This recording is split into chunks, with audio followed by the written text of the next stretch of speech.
Uno de los días más tristes en la historia de este deporte. El adiós que nunca esperábamos ver. Y menos así, sin su gente, sin su Camp Nou, sin desearlo él, después de falsas promesas. Te llamo y te voy a hacer una propuesta que no vas a poder rechazar. Te veo bien. Suerte. De falsas ilusiones en redes sociales. Here we go. Y después de una incertidumbre total. Este es el repaso completo por la salida, la despedida de Lionel Messi del Fútbol Club Barcelona. Fue en el ya lejano 2021 donde se dio el último adiós en una triste conferencia de prensa. Y así como se le veía al argentino llorar, desconsolado, como un niño que no controla el llanto en Barcelona, y en todo el mundo con los aficionados pasaba lo mismo. Porque no solo fue el hecho, Messi se fue, sino el cómo. ¿Cómo es que Messi se fue? Todo fue muy rápido. Cuando parecía se quedaría, se tenía que marchar y no por su propio pie, no porque él quisiera. Vamos a entender el porqué de su salida. Para esto nos tenemos que retroceder unos cuantos años, hasta el 2014, a encontrar el nombre del principal culpable, Josep Maria Bartomeu. Él, no Tebas, no Laporta, no Messi ni su padre Jorge, Bartomeu. Este hombre se convirtió en presidente del Barcelona en enero del 2014, pero era un presidente interino. Había renunciado Rossell y él tomaba el cargo como interino.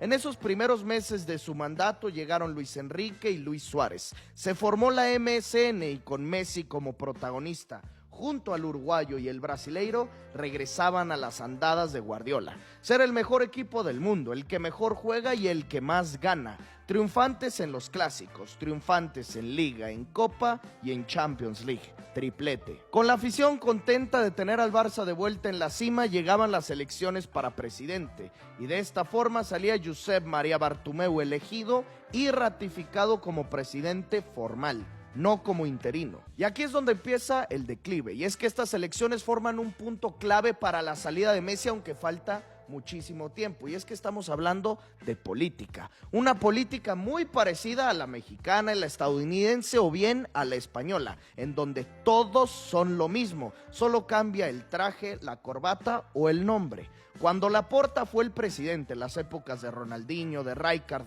y los inicios de Pep, Bartomeu formaba parte de la junta directiva. El vicepresidente era Sandro Rossell. Sale Laporta y entra Rossell. Cuando este se convierte en el presidente, Bartomeu ahora vicepresidente. Por así decirlo, escalando posiciones con un camino trazado. Primero consejero, luego vicepresidente, finalmente presidente. Pues dicho y hecho, Rossell abandonó el cargo, dimitió, renunció porque estaba inculpado en el caso Neymar. Este escándalo o fraude que se produjo porque la Fiscalía Española descubrió que el Barça había pagado mucho más de lo que reportaron en el traspaso del brasileiro del Santos. Un fraude, ya que involucraban pagos escondidos a los padres de Ney y cosas por el estilo.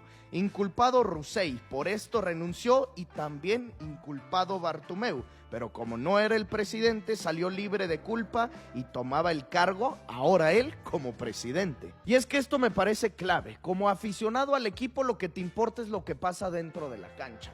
Los jugadores, los entrenadores, los resultados, los títulos, los goles. Pero si tú eres socio, si tienes la posibilidad de votar, tienes que ir más allá de Luis Enrique o la MSN. Si buscaban arrancar el problema de raíz y de estos fraudes o escándalos, ¿por qué seguir con el clan, con el gang de Laporta, Rossell y Bartomeu? Pues esto los socios lo ignoraron, eligieron a Bartomeu y aquí arranca la fiesta. La gestión de este hombre se resume en gastos, más de 1.000 millones de euros prácticamente tirados a la basura.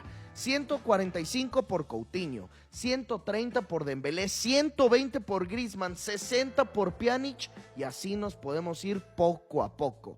Un listado casi interminable de jugadores que pasaron de noche por el Barça y que dejaban las finanzas del club cada vez más averiadas. Y si hablamos de rendimiento, pues igual, nada bien, sin poder ganar Champions, sufriendo remontadas estrepitosas, cambiando de entrenadores, de Luis Enrique a Valverde a Setién, bajando de nivel también en ese sentido, observando a tu equipo rival, al Real Madrid, coronarse una y otra vez en el escenario más importante, en la Champions. Había una evidente crisis culé, alejados de lo que fueron con Pep, con el tema económico a la baja, con salarios de jugadores por las nubes, ilógicos, irracionales, pero había un algo, o mejor dicho, un alguien que tenía bloqueado a todos los barcelonistas, que tapaba los baches, las crisis, el 10, Lionel. Mientras él estuviera y siguiera portando la camiseta blaugrana, todo se mantenía con calma. Él seguía haciendo goles, repartiendo asistencias, dando alegrías, vendiendo camisetas, incluso ganando otro Balón de Oro, títulos de liga y a nivel local. Parecía al ojo de nosotros, de los espectadores, los fanáticos, que todo estaba bien, pero no sabemos lo que sucedía al interior. El rompimiento entre jugadores y entrenador y sobre todo entre jugadores y presidente. La relación de Messi con Bartomeu era terrible, no se aguantaban. Fue por esto que en el verano del 2020 Lionel envió un